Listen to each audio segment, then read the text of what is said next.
ਵਧੀਆ ਗੱਲ है जी। हुण तां पंथक धिरां कल्लियां रह गईयां, मैं तां अलग हो गया। मैनूं तां उन्होंने कह दित्ता ना इहनूं सुणो, मैनूं तां पंथ विच गिणदे ही नहीं। जिहड़ा पंथ बचिया आ, जिहड़ा असल पंथ है अज, वो पंथ नूं चाहीदा कि इहदा हल करना। इन्हां दे बयान की कोई वैल्यू नहीं हैगी और इदां कीता सी उन्हां ने।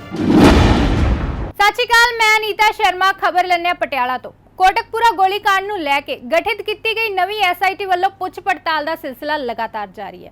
दस दईए कि SIT ਵੱਲੋਂ साबका मुख्यमंत्री प्रकाश सिंह बादल तो लैके सरदार सुखबीर सिंह बादल तक पुछ पड़ताल की गई है। तो इस लड़ी तहत SIT ਵੱਲੋਂ भाई रणजीत सिंह ढड्डरियावाला नूं भी तलब किया गया सी अते पटियाला के सर्किट हाउस विखे भाई रणजीत सिंह ढड्डरियावाला कोलों पुछगिछ की गई है। तो इस पुछगिछ तो बाद भाई रणजीत सिंह ढड्डरियावाला का वड्डा बयान सामने आया।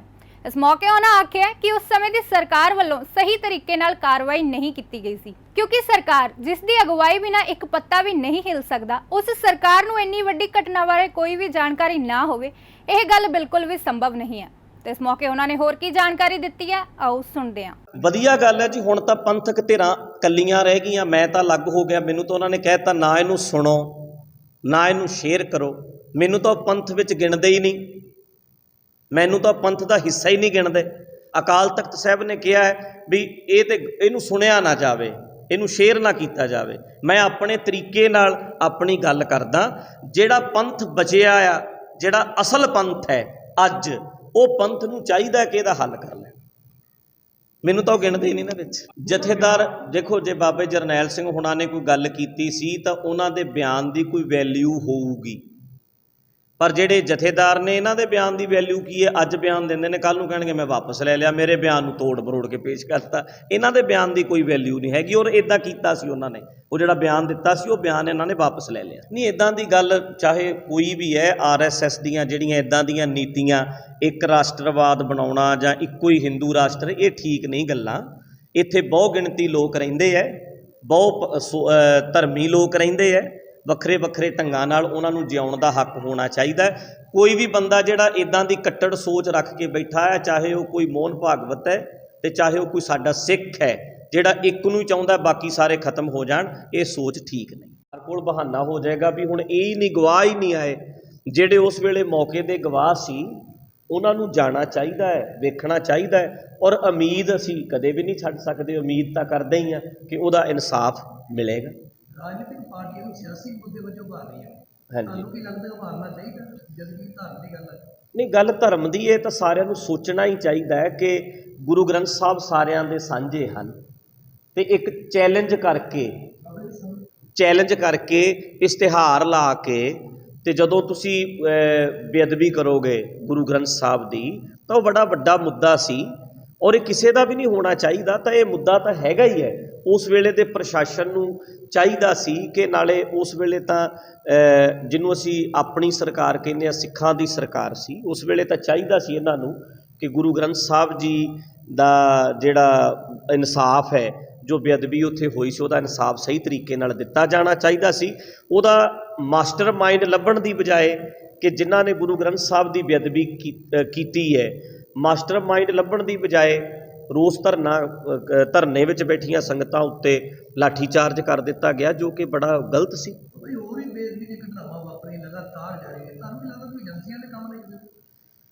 वो तो हुण इन्हां ने घोख करनी है जी कि कौन करा रहा है, इहदे पिछे कौन हो सकता है। वो तो चाहिए इन्हां नूं एजेंसियां ही हो सकदियां ने जां कोई कुछ भी हो सकता है। मतलब असीं नहीं कह सकते भी कौन है, पर यह तो सरकार नूं लभना चाहिए सी। हाँ जी,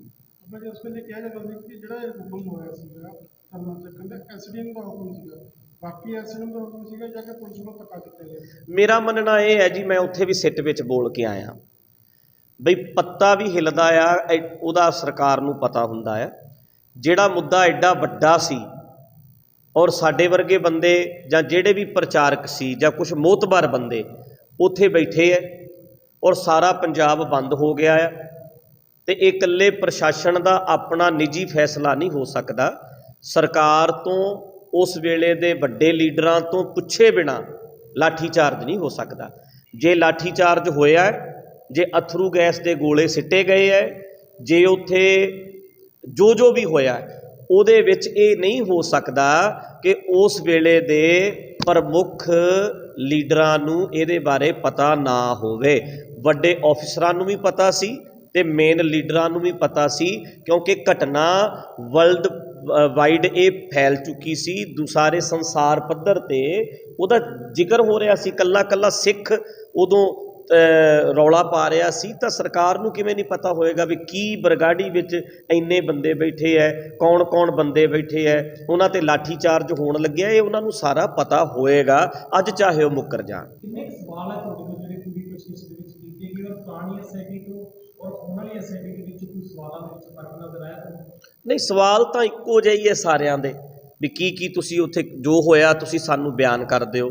ਜੋ ਸਾਡੀਆਂ ਸਟੇਟਮੈਂਟਾਂ ਨੇ ਪਹਿਲਾਂ ਵੀ ਉਹੀ ਸੀ ਤੇ ਅੱਜ ਵੀ ਉਹੀ ਨੇ। ਜੋ ਅਸੀਂ ਉਸ ਵੇਲੇ ਹੋਇਆ ਸੀ ਉਹ ਸੱਚ ਆਪਣਾ ਬਿਆਨ ਕਰ ਦਿੱਤਾ, ਪਹਿਲਾਂ ਵੀ ਕਰਦੇ ਰਹੇ ਹਾਂ, ਇਸ ਵਾਰੀ ਵੀ ਕਰਕੇ ਆਏ ਹਾਂ। ਲਗਾਤਾਰ 3 ਘੰਟੇ ਤੱਕ ਲਗਭਗ ਕੋਸ਼ਿਸ਼ ਕੀਤੀ। ਹਾਂਜੀ, ਇੰਨੇ ਟਾਈਮ ਦੇ ਵਿੱਚ ਕੋਈ ਸਵਾਲ ਜਵਾਬ ਕਾਫੀ ਹੋਣਗੇ, ਕਿੰਨੇ ਕੁ ਸਵਾਲਾਂ ਦੀ ਗਿਣਤੀ ਸੀ?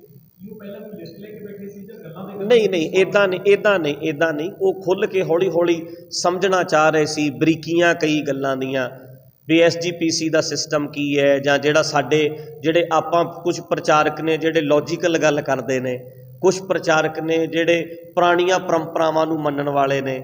ਉੱਥੇ ਧਰਨੇ ਦੇ ਵਿੱਚ ਬੈਠਿਆਂ ਦੇ ਵਿੱਚ ਕੌਣ ਬੰਦੇ ਸੀ ਜਿਹੜੇ ਥੋੜ੍ਹੇ ਜਿਹੇ ਹਟ ਕੇ ਗੱਲ ਕਰਨ ਵਾਲੇ ਨੇ, ਜੋ ਕਿ ਫਿਊਚਰ ਦੇ ਵਿੱਚ ਇੱਕ ਗਰੁੱਪ ਬਣਾ ਕੇ SGPC ਤੇ ਵੱਧ ਸਕਦੇ ਸੀ। ਇਹ ਕਈ ਗੱਲਾਂ ਇਸ ਟਾਈਪ ਦੀਆਂ ਖੁੱਲ੍ਹ ਕੇ ਹੋਈਆਂ ਸੀ। ਬਾਬਾ ਜੀ ਲੱਗਦਾ ਤੁਹਾਨੂੰ ਕਿਹਾ ਜਾਂਦਾ ਕਿ ਗਰਮ ਦਲੀ ਹੈ, ਕੁਝ ਕਿਹਾ ਜਾਂਦਾ ਕਿ ਨਰਮ ਦਲੀ ਹੈ, ਤਾਂ ਕੁਝ ਉਸ ਤਰ੍ਹਾਂ ਦੀ ਗੱਲਬਾਤ ਤੁਹਾਡੇ ਪੁੱਛੀ ਸੀ ਕਿਹੜੇ ਗਰਮ ਦਲ ਦੇ ਤੁਹਾਨੂੰ ਲੱਗ ਰਹੀ ਸੀ? ਨਹੀਂ, ਇੱਦਾਂ ਦੀ ਗੱਲ ਉਹਨਾਂ ਨੇ ਨਹੀਂ ਕੀਤੀ, ਇੱਦਾਂ ਦੀ ਨਹੀਂ ਕੀਤੀ। ਬਸ ਇਹੀ ਕਿਹਾ ਸੀ ਕਿ ਕਿਤੇ ਨਾ ਕਿਤੇ ਉਹ ਗੁੱਸਾ ਕਿਉਂ ਸੀ, ਜੋ ਮੈਂ ਵੀ ਮਹਿਸੂਸ ਕਰਦਾ ਕਿ ਜਿਹੜੇ ਸਾਡੇ ਵਰਗੇ ਬੰਦੇ ਹੈ, ਕੁਛ ਬੰਦੇ ਹੈਗੇ ਹੈ ਪ੍ਰਚਾਰਕ ਜਿਹੜੇ ਹੈ, ਜਿਹੜੀ ਕਿ ਥੋੜ੍ਹੇ ਜਿਹੇ ਲੌਜਿਕ ਨਾਲ ਗੱਲ ਕਰਦੇ ਹੈ, ਯੰਗ ਜਨਰੇਸ਼ਨ ਵੱਲ ਵੇਖ ਕੇ ਵੀ ਜਿਹੜੇ ਉਹਨਾਂ ਨੂੰ ਅਸੀਂ ਧਰਮ ਵਾਲੇ ਪਾਸੇ ਲੈ ਕੇ ਆਈਏ, ਅਤੇ ਉਹਦੇ ਤੋਂ ਸਾਡੇ ਪਰੰਪਰਾਵਾਦੀ ਲੋਕ ਜਿਹੜੇ ਆ ਸਾਰੇ ਦੁਖੀ ਹੈਗੇ ਹੀ ਹੈ। ਜਿਹੜਾ ਗਰੁੱਪ ਉੱਥੇ ਬੈਠਾ ਸੀ, ਇੱਦਾਂ ਕਹਿ ਲਓ ਇਹਨਾਂ ਦੇ ਹਿਸਾਬ ਨਾਲ ਤਾਂ ਬੋਲ ਭੜਕਣੇ ਉਹ ਹਰ ਗੱਲ ਮੂੰਹ 'ਤੇ ਬੋਲਦੇ ਹੈ, ਖੁੱਲ੍ਹ ਕੇ ਕਹਿ ਦਿੰਦੇ ਆ, ਲੀਡਰਾਂ ਨੂੰ ਵੀ ਕਹਿ ਦਿੰਦੇ ਆ, ਅਤੇ ਇਹਨਾਂ ਨੂੰ ਉਹ ਵੀ ਗੁੱਸਾ ਸੀ ਸਾਡੇ 'ਤੇ। ਬਾਬਾ ਜੀ ਲੱਗਦਾ ਤੁਹਾਨੂੰ ਹੁਣ ਜਿਵੇਂ ਸਿੱਖ ਸੰਗਤ ਇਨਸਾਫ ਚਾਹ ਰਹੀ ਹੈ, ਇਹਦੀ ਸਿੱਟ ਬਣਾਈ ਹੈ ਕਿ ਹੁਣ ਸਿੱਖ ਸੰਗਤ ਨੂੰ ਇਨਸਾਫ ਮਿਲੂਗਾ, ਕਿਉਂਕਿ ਲੰਬਾ ਅਰਸਾ ਤੋਂ ਬਾਅਦ ਇਹ ਸਿੱਟ ਬਣਾਈ ਜਾਂਦੀ ਹੈ, ਹਜੇ ਤੱਕ ਕੋਈ ਸਿੱਟਾ ਨਹੀਂ ਨਿਕਲਿਆ। ਜਦੋਂ ਇਹ ਸਿੱਟ ਬਣਾਈ ਹੈ, ਕੋਈ ਲੱਗਦਾ ਇਨਸਾਫ ਮਿਲੂਗਾ ਕੁਝ? ਉਮੀਦ ਜਿਹੜੀ ਪਹਿਲਾਂ ਮੈਂ ਗੱਲ ਕੀਤੀ ਹੈ ਵੀ ਉਮੀਦ 'ਤੇ ਦੁਨੀਆ ਕਾਇਮ ਹੈ, ਉਮੀਦ ਨਹੀਂ ਛੱਡਣੀ ਚਾਹੀਦੀ। ਜੇ ਅੱਜ ਅਸੀਂ ਕਹਿ ਦਈਏ ਜੀ ਸਾਨੂੰ ਇਹਨਾਂ ਤੋਂ ਵੀ ਕੋਈ ਉਮੀਦ ਨਹੀਂ, ਉਹਨਾਂ ਨੇ ਕਹਿਣਾ ਜੀ ਹੁਣ ਤੇ ਗਵਾਹ ਹੀ ਨਹੀਂ ਆ ਰਹੇ ਤੇ ਅਸੀਂ ਕੀ ਕਰੀਏ। ਇਸ ਕਰਕੇ ਅਸੀਂ ਉਮੀਦ ਕਰਦੇ ਹਾਂ ਕਿ ਹੁਣ ਇਹਦਾ ਕੋਈ ਚੰਗਾ ਰਿਜ਼ਲਟ ਨਿਕਲੇਗਾ। ਹਾਂਜੀ, ਉਹ ਆਮ ਆਦਮੀ ਪਾਰਟੀ ਦੇ ਵਿੱਚ ਚਲੇ ਜਾਂਦੇ ਨੇ, ਪੰਥ ਨੂੰ ਜਾਂ ਸਿੱਖ ਸੰਗਤ ਨੂੰ ਦੋ ਚਿੱਠੀ ਦੇ ਵਿੱਚ ਪਾਇਆ ਹੋਇਆ, ਉਹ ਇੱਕ ਪਾਸੇ ਨਹੀਂ ਜਾ ਰਹੇ। ਤੁਹਾਨੂੰ ਕੀ ਲੱਗਦਾ ਹੈ ਕਿ ਕਿਵੇਂ ਹੋਣਾ ਚਾਹੀਦਾ, ਇਨਸਾਫ ਕਿਵੇਂ ਮਿਲੂਗਾ, ਜਾਂ ਇਹਦਾ ਪੈਰਾਮੀਟਰ ਕੀ ਹੋਣਾ ਚਾਹੀਦਾ? ਨਹੀਂ, ਪੈਰਾਮੀਟਰ ਤਾਂ ਦੇਖੋ, ਮੈਂ ਤੁਹਾਨੂੰ ਪਹਿਲਾਂ ਹੀ ਕਹਿ ਕੇ ਹਟਿਆ ਵੀਰ ਜੀ ਕਿ ਚਾਹੇ ਕੋਈ ਪੱਥਰ 'ਤੇ ਵੀ ਸ਼ਰਧਾ ਬਣਾ ਕੇ ਬੈਠਾ ਨਾ, ਬਲੀਵ ਹੈ, 1000 ਬੰਦਾ ਆਹ ਟੇਬਲ ਨੂੰ ਮੱਥਾ ਟੇਕਦਾ ਹੈ, ਅਤੇ ਮੈਨੂੰ ਨਹੀਂ ਚਾਹੀਦਾ ਕਿ ਮੈਂ ਇਸ ਟੇਬਲ ਨੂੰ ਲੱਤ ਮਾਰਾਂ, ਮੈਂ ਇਹਦੀ ਬੇਅਦਬੀ ਕਰਾਂ, ਕਿਉਂਕਿ ਉਹ ਸਤਿਕਾਰ ਕਰਦਾ ਹੈ। ਮੈਂ ਇਹ ਕਹਿ ਸਕਦਾ ਵੀ ਟੇਬਲ 'ਤੇ ਸ਼ਰਧਾ ਬਣਾਉਣੀ ਮਾੜੀ ਗੱਲ ਹੈ, ਫਰੀਡਮ ਆਫ ਸਪੀਚ ਮੇਰਾ ਹੱਕ ਹੈ, ਪਰ ਬਲੀਵ ਹੈ ਜਿਹੜਾ ਉਹ ਅਗਲੇ ਦਾ ਹੱਕ ਹੈ, ਰਾਈਟ ਹੈ। ਉਹ ਇਹਨੂੰ ਰੱਬ ਮੰਨਣਾ ਚਾਹੁੰਦਾ ਟੇਬਲ ਨੂੰ ਤਾਂ ਮੰਨ ਲਵੇ, ਸਾਨੂੰ ਇਹਦੇ 'ਚ ਕੋਈ ਓਬਜੈਕਸ਼ਨ ਨਹੀਂ ਹੋਣਾ ਚਾਹੀਦਾ। ਮੈਂ ਬੋਲ ਸਕਦਾ, ਮੈਂ ਬਾਂਹ ਨਹੀਂ ਫੜ ਸਕਦਾ ਕਿਸੇ ਦੀ। ਸੋ ਉਹ ਜੋ ਹੋਇਆ ਸੀ ਉਹ ਮਾੜਾ ਸੀ, ਕਿਤੇ ਵੀ ਨਾ ਹੋਵੇ। ਅਤੇ ਇਹ ਹਰ ਇੱਕ ਦੀ ਬਲੀਵ ਦੀ ਰਾਖੀ ਕਰਨਾ ਹਰ ਗੌਰਮੈਂਟ ਦਾ ਫਰਜ਼ ਬਣਦਾ ਹੈ, ਪ੍ਰਸ਼ਾਸਨ ਦਾ ਫਰਜ਼ ਬਣਦਾ ਹੈ। ਉਹ ਇਕੱਲਾ ਮੇਰੀ ਗੱਲ ਨਹੀਂ ਕਿ ਅਸੀਂ ਗੁਰੂ ਗ੍ਰੰਥ ਸਾਹਿਬ ਕਰਕੇ ਕਹਿੰਦੇ ਹਾਂ, ਚਾਹੇ ਉਹ ਕੋਈ ਕਬਰ ਵੀ ਕਿਉਂ ਨਾ ਹੋਵੇ। ਮੈਂ ਟੇਬਲ ਦੀ ਗੱਲ ਕਰ ਰਿਹਾ ਨਾ ਜੀ, ਚਾਹੇ ਕਬਰ ਵੀ ਕਿਉਂ ਨਾ ਹੋਵੇ, ਇਹ ਹੱਕ ਬਣਦਾ, ਸਾਡਾ ਹੱਕ ਹੈ। ਅਸੀਂ ਕਿਸੇ ਚੀਜ਼ ਨੂੰ ਮੰਨਦੇ ਹਾਂ, ਉਹਦੀ ਬੇਅਦਬੀ ਕੋਈ ਨਾ ਕਰੇ। ਸਵਾਲ ਸੀ ਸਾਰੇ ਉਹ ਗੋਲੀकांड ਨਾਲ ਹੀ ਜਿਹੜੇ ਗੋਲੀ ਸਾਹਿਬ ਉਹਦੇ ਸੰਬੰਧਿਤ ਸੀ, ਜਾਂ ਬੇਅਦਬੀ ਬਾਰੇ ਵੀ ਗੱਲਾਂ ਬਾਤਾਂ ਹੋਈਆਂ, ਜਾਂ ਉਹਦੇ ਬਾਰੇ ਵੀ ਸਵਾਲ ਜਵਾਬ ਕੀਤੇ ਗਏ? ਨਹੀਂ, ਜਿਹੜਾ ਮਸਲਾ ਇਹ ਸਿੱਟ ਦਾ ਹੈਗਾ, ਇਹ ਕੋਟਕਪੂਰਾ ਜਿਹੜਾ ਗੋਲੀकांड ਹੋਇਆ ਉਹਦੇ ਬਾਰੇ ਸੀ। ਹਾਂਜੀ, ਬੈਕਗਰਾਉਂਡ ਜਾਣਨ ਦੀ ਕੋਸ਼ਿਸ਼ ਕੀਤੀ ਗਈ, ਕਿਉਂਕਿ ਜੀ ਗੋਲੀकांड ਤਾਂ ਚਲੋ ਇੱਕ ਘਟਨਾ ਹੈ, ਪਰ ਉਸ ਤੋਂ ਪਹਿਲਾਂ ਜਿਹੜੀਆਂ ਲੜੀਵਾਰ, ਜਿਸ ਤਰ੍ਹਾਂ ਤੁਸੀਂ ਜ਼ਿਕਰ ਕੀਤਾ ਕਿ ਜਦੋਂ ਪੋਸਟਰ ਲਗਾਏ ਗਏ ਕਰਨਾ, ਬੇਅਦਬੀ ਹੁੰਦੀ ਹੈ, ਪੋਸਟਰ ਲਗਾਏ ਜਾਂਦੇ ਨੇ, ਧਰਨੇ ਲੱਗਦੇ ਨੇ, ਉਸ ਤੋਂ ਬਾਅਦ ਐਟ ਦੀ ਐਂਡ ਅਸੀਂ ਕਹਿ ਸਕਦੇ ਕਿ ਗੋਲੀकांड ਦਾ ਜ਼ਿਕਰ ਹੁੰਦਾ, ਤਾਂ ਜਿਹੜੀ ਬੈਕਗਰਾਉਂਡ ਤਿਆਰ ਹੁੰਦੀ ਹੈ ਉਸ ਦੇ ਬਾਰੇ ਵੀ ਜ਼ਿਕਰ ਅੱਜ ਤੁਹਾਡੇ ਵੱਲੋਂ ਕੀਤਾ ਗਿਆ? ਨਹੀਂ, ਉਹਨਾਂ ਨੇ ਇਹੀ ਪੁੱਛਿਆ ਸੀ ਵੀ ਤੁਸੀਂ ਇਹ ਮਸਲਾ ਹੀ ਐਡਾ ਵੱਡਾ ਕਿਉਂ ਹੋਇਆ, ਮਸਲੇ ਤਾਂ ਪਹਿਲਾਂ ਵੀ ਸੀ, ਪਰ ਮੈਂ ਇਹੀ ਕਹਿਣਾ ਚਾਹੁੰਦਾ ਸੀ ਵੀ ਬੇਅਦਬੀਆਂ ਤਾਂ ਬਹੁਤ ਥਾਵਾਂ 'ਤੇ ਹੁੰਦੀਆਂ ਨੇ, ਅੱਜ ਵੀ ਹੋ ਰਹੀਆਂ ਨੇ, ਪਰ ਉਸ ਵੇਲੇ ਬਕਾਇਦਾ ਇਸ਼ਤਿਹਾਰ ਲਾ ਕੇ, ਪੋਸਟਰ ਛਾਪ ਕੇ, ਚੈਲੰਜ ਕਰਕੇ ਉਹ ਸਾਰਾ ਕੁਝ ਕੀਤਾ ਸੀ। ਜਦੋਂ ਇਸ਼ਤਿਹਾਰ ਲਾ ਦਿੱਤੇ ਗਏ ਸੀ ਤਾਂ ਪ੍ਰਸ਼ਾਸਨ ਨੂੰ ਹਰਕਤ ਵਿੱਚ ਆ ਕੇ ਉਸੇ ਵੇਲੇ ਐਕਸ਼ਨ ਲੈਣਾ ਚਾਹੀਦਾ ਸੀ। ਐਕਸ਼ਨ ਨਹੀਂ ਲਿਆ, ਉਹਨਾਂ ਨੇ ਫਿਰ ਪੱਤਰੇ ਜਿਹੜੇ ਸੀ ਜਗ੍ਹਾ ਜਗ੍ਹਾ ਗੁਰੂ ਗ੍ਰੰਥ ਸਾਹਿਬ ਦੇ ਖਿਲਾਰ ਦਿੱਤੇ, ਅਤੇ ਉਹਦੇ ਉੱਤੇ ਉਹਦੇ ਰੋਸ ਵਜੋਂ ਸਾਰਾ ਧਰਨਾ ਲੱਗਾ ਸੀ। ਹਾਂਜੀ ਸਰ, ਪੱਤਰੀ ਖਰਾਬ ਦੀ ਜੇ ਤੁਸੀਂ ਗੱਲ ਕਰਦੇ ਹੋ, ਪੋਸਟਰ ਦੀ ਗੱਲ ਕਰਦੇ ਹੋ, ਤਾਂ ਖਾਸ ਤਬਕੇ ਦੇ ਨਾਲ ਜੁੜੇ ਹੋਏ ਲੋਕਾਂ ਦਾ ਜ਼ਿਕਰ ਵਾਰ-ਵਾਰ ਆਉਂਦਾ ਹੈ। ਕੀ ਲੱਗਦਾ ਹੈ ਕਿ ਉਹਨਾਂ ਦਾ ਵੀ ਇਸ ਚੀਜ਼ ਦੇ ਨਾਲ ਲਿੰਕ ਜੁੜਦਾ ਹੈਗਾ, ਬੇਅਦਬੀ ਦੀ ਘਟਨਾਵਾਂ ਤੋਂ ਲੈ ਕੇ ਗੋਲੀकांड ਤੱਕ ਦਾ ਜ਼ਿਕਰ ਕਰਦੇ? ਹਾਂ, ਉਹ ਤਾਂ ਫਿਰ ਜੇ ਉਹ ਤਾਂ ਸਾਹਮਣੇ ਆਊਗਾ ਹੀ ਜੀ। ਉਹ ਤਾਂ ਜਿੱਦਾਂ ਪਹਿਲਾਂ ਅੱਜ ਤੱਕ ਦੱਸਿਆ ਜਾਂਦਾ ਰਿਹਾ ਹੈ ਕਿ ਸਰਸੇ ਵਾਲਿਆਂ ਦੇ ਜਿਹੜੇ ਪ੍ਰੇਮੀ ਸੀ ਔਰ ਉਹਨਾਂ ਦਾ ਇਹਦੇ ਵਿੱਚ ਰੋਲ ਹੈਗਾ ਆ, ਉਹ ਤਾਂ ਪਤਾ ਲੱਗ ਜਾਣਾ ਆਉਣ ਵਾਲੇ ਸਮੇਂ ਵਿੱਚ। ਬਾਬਾ ਜੀ, ਵਿਰੋਧੀ ਕਹਿ ਰਹੇ ਜਿਹੜੀ ਸਿੱਟ ਬਣਾਈ ਗਈ ਹੈ ਇਹ ਪੰਜਾਬ ਸਰਕਾਰ ਨੇ 2022 ਨੂੰ ਲੈ ਕੇ ਜਿਹੜਾ ਆਪਣੀ ਜਿਹੜੀ ਸਟ੍ਰੈਟਜੀ ਤਿਆਰ ਕੀਤੀ ਆ ਉਹ 2022 ਦੇ ਵਿੱਚ ਯੂਜ਼ ਕਰ ਲਓ, ਕੀ ਸਮਝਦੇ ਤੁਸੀਂ?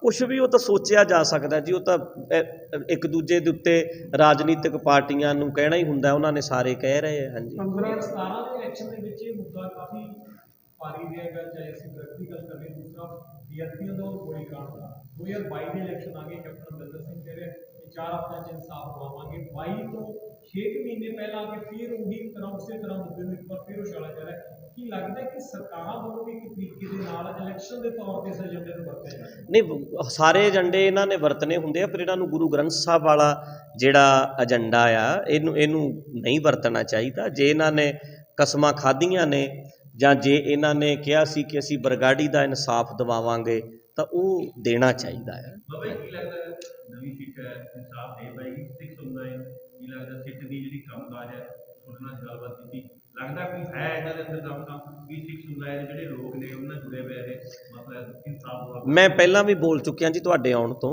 ਵੀ ਉਮੀਦ ਤੇ ਦੁਨੀਆ ਕਾਇਮ ਹੈ।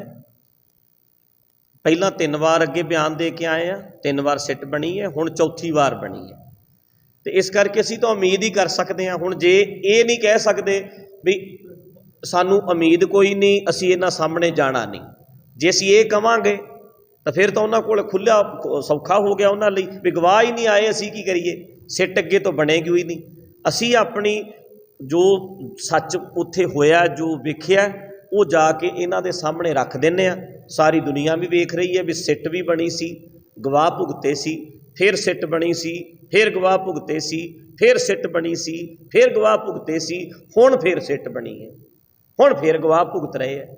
ਉਹ ਸਾਰੇ ਲੋਕ ਵੇਖ ਰਹੇ ਹੈ, ਅਤੇ ਜੇ ਨਹੀਂ ਕੋਈ ਇਨਸਾਫ ਹੋਏਗਾ ਤਾਂ ਵੀ ਲੋਕ ਵੇਖ ਲੈਣਗੇ। ਫਿਰ ਅਗਲੀ ਕਚਹਿਰੀ ਹੁੰਦੀ ਹੈ ਜਨਤਾ ਦੀ ਕਚਹਿਰੀ। ਡੈਮੋਕ੍ਰੇਸੀ ਵਿੱਚ ਇੱਕ ਜੱਜ ਹੈ, ਇੱਕ ਉਹ ਕਚਹਿਰੀ ਲੱਗਦੀ ਹੈ, ਫਿਰ ਜਨਤਾ ਦੀ ਕਚਹਿਰੀ ਲੱਗਦੀ ਹੈ। ਬੇਰਾਵਾਦ ਜਿਹੜੀ ਪੰਜਾਬ ਦੀ ਰਾਜਨੀਤੀ ਨੂੰ ਦਰਜਨੇ ਬੇਰਾਵਾਦ ਨਾਲ ਜੋੜਿਆ। ਹਾਂਜੀ, 2022 ਦੀਆਂ ਚੋਣਾਂ ਇੱਕ ਜਿੱਤਣੀਆਂ। ਹਾਂਜੀ, ਕਿੱਦਾਂ ਦੀ ਅਪੀਲ ਕਰਨਾ ਚਾਹੋਗੇ ਲੋਕਾਂ ਨੂੰ, ਕਿੱਦਾਂ ਦਾ ਲੋਕਤੰਤਰ ਕਿੱਦਾਂ ਦਾ ਹੋਣਾ ਚਾਹੀਦਾ? ਹਾਂ, ਲੋਕਤੰਤਰ ਵਾਸਤੇ ਤਾਂ ਗੱਲ ਕਲੀਅਰ ਹੈ ਜੀ ਕਿ ਅਸੀਂ ਖੁਦ ਸਿਆਣੇ ਹੋਈਏ, ਚਾਹੇ ਉਹ ਕੋਈ ਹੋਵੇ। ਅਸੀਂ ਬੋਤਲਾਂ ਦੇ ਉੱਤੇ ਨਾ ਵਿਕੀਏ, ਆਪਣੇ ਆਪ ਨੂੰ ਨਾ ਵੇਚੀਏ। ਜਦੋਂ ਅਸੀਂ ਆਪਣੀ ਵੋਟ ਵੇਚ ਦਿੰਦੇ ਹਾਂ ਤਾਂ ਆਪਣੀ ਜ਼ਮੀਰ ਵੇਚ ਦਿੰਦੇ ਹਾਂ। ਸਾਨੂੰ ਸੋਚਣਾ ਚਾਹੀਦਾ, ਸਮਝਦਾਰ, ਇਮਾਨਦਾਰ, ਮਿਹਨਤੀ ਲੀਡਰ ਜਿਹੜੇ ਹੈ ਉਹ ਅੱਗੇ ਲੈ ਕੇ ਆਉਣੇ ਚਾਹੀਦੇ ਆ, ਜਿਹੜੇ ਸਾਡਾ ਲੋਕਾਂ ਦਾ ਭਲਾ ਕਰ ਸਕਣ, ਕੁਝ ਕਰ ਸਕਣ। ਹਾਂਜੀ, ਜਿਹੜਾ ਨੌਜਵਾਨਾਂ ਨੂੰ ਰੁਜ਼ਗਾਰ ਦੇ ਸਕਣ, ਲੋਕਾਂ ਨੂੰ ਭਿਖਾਰੀ ਬਣਾਉਣ ਦੀ ਬਜਾਏ ਰੁਜ਼ਗਾਰ ਦਿੱਤਾ ਜਾਵੇ। ਅਗਲਾ ਇੱਜ਼ਤ ਨਾਲ, ਅਣਖ ਨਾਲ ਭਿਖਾਰੀ ਬਣ ਕੇ ਨਹੀਂ, ਇੱਜ਼ਤਦਾਰ ਬਣ ਕੇ, ਸਿਰ ਉੱਚਾ ਕਰਕੇ ਆਪਣੀ ਜ਼ਿੰਦਗੀ ਜੀਵੇ। ਬੱਚਿਆਂ ਨੂੰ ਰੁਜ਼ਗਾਰ ਜਿਹੜੀ ਵੀ ਪਾਰਟੀ ਦਿੰਦੀ ਹੈ ਜਾਂ ਜਿਹੜੇ ਵੀ ਬੰਦੇ ਅੱਗੇ ਲੱਗਦੇ ਆ ਉਹਨਾਂ ਨੂੰ ਅੱਗੇ ਲਾਉਣਾ ਚਾਹੀਦਾ ਸਾਨੂੰ। ਬਾਕੀ ਇਹ ਲੋਕਾਂ ਨੇ ਸੋਚਣਾ ਕਿ ਉਹ ਆਪ ਸਿਆਣੇ ਬਣਨ ਔਰ ਸਿਆਣੇ ਲੀਡਰ ਚੁਣ। ਅਸੀਂ ਉੱਦਾਂ ਦੀ ਸਰਕਾਰ ਹੀ ਸਾਨੂੰ ਮਿਲਦੀ ਹੈ ਜਿੱਦਾਂ ਦਾ ਅਸੀਂ ਡਿਜ਼ਰਵ ਕਰਦੇ ਹਾਂ। ਹਰ ਕੌਮ ਨੂੰ, ਹਰ ਦੇਸ਼ ਨੂੰ ਉੱਦਾਂ ਦੀ ਸਰਕਾਰ ਹੀ ਮਿਲਦੀ ਹੈ ਜਿੱਦਾਂ ਦੀ ਲੋਕ ਡਿਜ਼ਰਵ ਕਰਦੇ ਹੈ।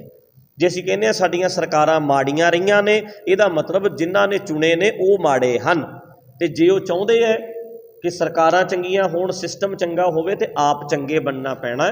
ਬੋਤਲਾਂ 'ਤੇ ਵਿਕਣਾ ਛੱਡ ਦਈਏ, ਅਸੀਂ ਖੁਦ ਸੋਚੀਏ, ਆਪਣੇ ਬੱਚਿਆਂ ਦੇ ਭਵਿੱਖ ਬਾਰੇ ਸੋਚੀਏ ਤੇ ਪੰਜਾਬ ਬਾਰੇ ਸੋਚੀਏ। ਬਾਬਾ ਜੀ, ਦੀਵਾਨ ਬਾਰੇ ਕੀ ਹੈ ਕੋਈ ਪਲਾਨ? ਕੋਈ ਦੀਵਾਨ ਤੁਸੀਂ ਪਿੱਛੇ ਬੰਦੇ ਦੱਸਦੇ ਗਏ ਸੀ? ਹਾਂਜੀ, ਹੈ ਕੋਈ ਦੀਵਾਨ? ਨਹੀਂ ਦੇਖੋ, ਜੇ ਮੇਰੇ ਜਾਣ ਕਰਕੇ ਸਾਡਾ ਟਕਸਾਲੀ ਗਰੁੱਪ ਰੌਲਾ ਪਾਉਂਦਾ ਹੈ, ਪੱਗਾਂ ਲਾਉਂਦਾ ਹੈ, ਅਤੇ 1000 ਬੰਦਾ ਪੁਲਿਸ ਦਾ ਲੱਗਦਾ ਹੈ, ਉਹ ਮੈਨੂੰ ਨਹੀਂ ਲੱਗਦਾ ਕਿ ਮੈਂ ਇਹੋ ਜਿਹੇ ਮਾਹੌਲ ਵਿੱਚ ਪ੍ਰੋਗਰਾਮ ਕਰ ਸਕਦਾ। ਤੁਹਾਡੇ ਸੋਸ਼ਲ ਮੀਡੀਆ ਦੇ ਲੋਕ ਕਹਿ ਰਹੇ ਨੇ ਕਿ ਦੀਵਾਨ ਲੱਗੋ, ਬਹੁਤ ਮੈਨੂੰ ਤਾਂ ਬਹੁਤ ਕਹਿੰਦੇ ਨੇ ਕਿ ਤੁਸੀਂ ਪ੍ਰੋਗਰਾਮ ਕਰੋ, ਪਰ ਮੈਂ ਆਪਣਾ ਪ੍ਰੋਗਰਾਮ ਇੱਥੇ ਕਰਦਾ। ਮੈਂ ਨਹੀਂ ਚਾਹੁੰਦਾ ਕਿ ਕਿਸੇ ਸਿੱਖ ਦਾ ਕਤਲ ਹੋਵੇ, ਕੋਈ ਰੌਲਾ ਪਵੇ, ਕੋਈ ਲੜਾਈ ਪਵੇ। ਉਹਦੇ ਨਾਲੋਂ ਚੰਗਾ ਤੁਸੀਂ ਆਪਣੇ ਘਰ ਬੈਠ ਜਾਓ। ਮੈਂ ਆਪਣੇ ਘਰ ਬੈਠਾ ਇੱਥੇ ਆਪਣਾ ਪ੍ਰੋਗਰਾਮ ਕਰ ਲੈਂਦਾ, ਪਰ ਜੇ ਮੈਂ ਜਾਊਂਗਾ ਤਾਂ ਕੋਈ ਰੌਲਾ ਪਊਗਾ, ਰੌਲਾ ਪਏਗਾ ਤਾਂ ਸਿੱਖ ਲੜਦੇ ਚੰਗੇ ਨਹੀਂ ਲੱਗਦੇ। ਇੱਕ ਮਸਲਾ ਹੋਰ ਸੋਸ਼ਲ ਮੀਡੀਆ ਦੇ ਉੱਤੇ ਕਾਫੀ ਗਰਮਾਇਆ ਹੋਇਆ ਹੈ ਕਿ ਕਿਸੇ ਦੇ ਕੋਲ ਵੱਡੀ ਮਾਤਰਾ ਦੇ ਵਿੱਚ ਨਸ਼ੀਲੇ ਪਦਾਰਥ ਬਰਾਮਦ ਹੋਏ ਨੇ, ਉਹਨਾਂ ਦਾ ਜਿਹੜਾ ਲਿੰਕ ਜੋੜਿਆ ਜਾ ਰਿਹਾ ਪਰਮੇਸ਼ਰਦਵਾਰ ਦੇ ਨਾਲ ਜੋੜਿਆ ਜਾ ਰਿਹਾ। ਹਾਂਜੀ, ਹੁਣ ਇੱਥੇ ਤੁਸੀਂ ਸਾਰੇ ਬੰਦੇ ਆਏ ਹੋਏ ਬੈਠੇ ਹੋ ਮੇਰੇ ਕੋਲ, ਤੁਹਾਡੇ ਵਿੱਚੋਂ ਕੱਲ੍ਹ ਨੂੰ ਕੋਈ ਬਲਾਤਕਾਰ ਦੇ ਵਿੱਚ ਫਸ ਜਾਂਦਾ, ਉਹਦੇ ਵਿੱਚ ਮੈਂ ਦੋਸ਼ੀ ਨਹੀਂ ਨਾ ਹੋ ਜਾਂਦਾ। ਕੋਈ ਵੀ ਵੀਰ ਮੇਰੇ ਨਾਲ ਸਿਕਿਉਰਿਟੀ ਕਰਨ ਆ ਸਕਦਾ ਹੈ, ਸੇਵਾ ਕਰਨ ਵਾਸਤੇ ਆ ਸਕਦਾ ਹੈ। ਉਸ ਤੋਂ ਬਾਅਦ ਉਸ ਬੰਦੇ ਦਾ ਅੱਗੇ ਭਤੀਜਾ ਡੱਗ ਵਿੱਚ ਫਸ ਜਾਂਦਾ ਹੈ, ਤਾਂ ਇਹਦਾ ਮਤਲਬ ਉਹ ਦੋਸ਼ੀ ਨਹੀਂ ਜਾਂ ਫਿਰ ਮੈਂ ਦੋਸ਼ੀ ਨਹੀਂ ਹੋ ਜਾਂਦਾ। ਬਾਕੀ ਅੰਡਰ ਟਰਾਇਲ ਹੈ, ਜੇ ਉਹ ਬੰਦੇ ਨੇ ਗਲਤੀ ਕੀਤੀ ਹੋਏਗੀ ਉਹਨੂੰ ਸਜ਼ਾ ਮਿਲ ਜਾਏਗੀ, ਤੇ ਜੇ ਠੀਕ ਹੋਏਗਾ ਤਾਂ ਬਚ ਕੇ ਨਿਕਲ ਆਏਗਾ। ਇਹਦੇ ਵਿੱਚ ਆਪਾਂ ਦੋਸ਼ੀ ਨਹੀਂ ਹੁੰਦੇ। ਹਜ਼ਾਰਾਂ ਲੋਕ ਫੋਟੋਆਂ ਖਿਚਾਉਂਦੇ ਹੈ, ਆਪਾਂ ਇਕੱਲੇ ਇਕੱਲੇ ਦੀ ਇੱਦਾਂ ਥੋੜ੍ਹਾ ਕਰਦੇ ਹਾਂ ਵੀ ਤੂੰ ਕਿੱਥੋਂ ਆਇਆ ਹੈ ਜਾਂ ਕੱਲ੍ਹ ਨੂੰ ਤੂੰ ਕੀ ਕਰੇਗਾ, ਆਪਾਂ ਗਰੰਟੀ ਨਹੀਂ ਲੈ ਸਕਦੇ। ਮੈਂ ਆਪਣੇ ਸਕੇ ਭਰਾ ਭਤੀਜੇ ਦੀ ਵੀ ਗਰੰਟੀ ਨਹੀਂ ਲੈ ਸਕਦਾ, ਮੈਂ ਬਾਹਰਲਿਆਂ ਦੀ, ਮੈਂ ਆਪਣੀ ਗੱਲ ਕਰ ਸਕਦਾ, ਆਪਣੇ ਭਰਾ ਦੀ ਵੀ ਗੱਲ ਨਹੀਂ ਕਰ ਸਕਦਾ। ਇੱਕ ਤੁਸੀਂ ਗੱਲ ਕੀਤੀ ਕਿ ਟਕਸਾਲ ਬਾਰੇ ਗੱਲ ਕੀਤੀ ਜਾਂ ਤੁਹਾਡਾ ਆਪਸ ਵਿੱਚ ਜਿਹੜਾ ਵਿਵਾਦ ਚੱਲ ਰਿਹਾ, ਕਿ ਦੋਨੇ ਤਰ੍ਹਾਂ ਦੇ ਵੱਲੋਂ ਕਦੇ ਕੋਸ਼ਿਸ਼ ਨਹੀਂ ਕੀਤੀ ਗਈ ਕਿ ਹਾਂ ਇੱਕ ਬੈਠ ਕੇ ਸਿਰ ਜੋੜ ਕੇ ਬੈਠ ਕੇ ਇਹਨਾਂ ਮਸਲਿਆਂ ਨੂੰ ਸੁਲਝਾਇਆ ਜਾਵੇ ਕਿ ਸਾਡਾ ਆਪਸ ਦੇ ਵਿੱਚ ਰੌਲਾ ਕੀ ਹੈ। ਇਹ ਲੋਕ ਦੋ ਜਿੱਤੀ ਦੇ ਵਿੱਚ ਪੈ ਰਹੇ ਨੇ ਕਿ ਸਹੀ ਕੌਣ ਹੈ, ਤੁਸੀਂ ਸਹੀ ਕਹਿ ਰਹੇ ਹੋ, ਟਕਸਾਲ ਸਹੀ ਕਹਿ ਰਹੀ ਹੈ, ਜਾਂ ਕਿਸੇ ਬੰਦੇ ਪਰ ਕਤਲ, ਮੇਰੀ ਸੁਣਿਓ ਗੱਲ, ਵਿਚਾਰਾਂ ਦੇ ਮਤਭੇਦ ਲੱਖ ਹੋ ਸਕਦੇ ਨੇ, ਪਰ ਬੰਦਾ ਮਾਰਨਾ ਤਾਂ ਕਦੇ ਵੀ ਸਹੀ ਨਹੀਂ। ਕਿਸੇ ਦਾ ਬੰਦਾ ਮਾਰਨਾ ਤਾਂ ਸਹੀ ਨਹੀਂ। ਸ਼ਬੀਲ ਲਾ ਕੇ ਸ਼ਰੇਆਮ ਬੰਦਾ ਮਾਰਨਾ ਤਾਂ ਗਲਤ ਰਹੂਗਾ ਨਾ ਜੀ। ਤੇ ਆਪਾਂ ਇਦਾਂ ਦਾ ਕੋਈ ਕੰਮ ਕੀਤਾ ਅੱਜ ਤੱਕ ਨਹੀਂ ਕੀਤਾ। ਸਿੱਖ ਲੜਨਾ ਪੈਣਾ, ਆਪਾਂ ਸਟੇਜਾਂ ਵੀ ਛੱਡਤੀਆਂ, ਦੀਵਾਨ ਵੀ ਬੰਦ ਕਰਤੇ, ਮੈਂ ਆਪਣੇ ਘਰ ਬਹਿ ਗਿਆ, ਸਭ ਕੁਝ ਛੱਡ ਕੇ ਘਰ ਬੈਠ ਗਿਆ ਨਾ। ਪਰ ਇਸ ਕਰਕੇ ਇਹਨੂੰ ਅਸੀਂ ਬਰਾਬਰ ਦੀ ਲੜਾਈ ਨਹੀਂ ਕਰ ਸਕਦੇ। ਇੱਕ ਹਮਲਾਵਰ ਧਿਰ ਹੈ, ਹਮਲਾ ਕਰਦੀ ਹੈ ਬਾਰ-ਬਾਰ, ਇੱਕ ਪੀੜਤ ਧਿਰ ਹੈ ਜਿਹਦੇ ਨਾਲ ਧੱਕਾ ਕੀਤਾ ਜਾਂਦਾ ਹੈ। ਇੱਕ ਤਾਂ ਅਸੀਂ ਇਹਨੂੰ ਬਰਾਬਰ ਨਹੀਂ ਕਰ ਸਕਦੇ। ਦੂਸਰੀ ਗੱਲ ਇਹ ਹੈ, ਸਮਝੌਤਾ ਹੀ ਸਮਝੌਤਾ। ਮੈਂ ਦੇਖੋ ਸਾਰੇ ਚੈਨਲਾਂ 'ਤੇ ਬੋਲ ਰਿਹਾ, ਉਸ ਵੇਲੇ ਦੀ ਸਾਰੀ ਸਰਕਾਰ ਮੇਰੇ ਕੋਲ ਆਈ ਸੀ ਜਿਨ੍ਹਾਂ ਨੇ ਕਿਹਾ ਸੀ ਕਿ ਭਾਈ ਸਾਹਿਬ ਚਲੋ ਟਕਸਾਲ ਨਾਲ ਸਮਝੌਤਾ ਕਰ ਲਓ। ਮੇਰੀ ਸਟੇਟਮੈਂਟ ਉਦੋਂ ਵੀ ਇਹ ਸੀ ਤੇ ਅੱਜ ਵੀ ਇਹ ਹੈ।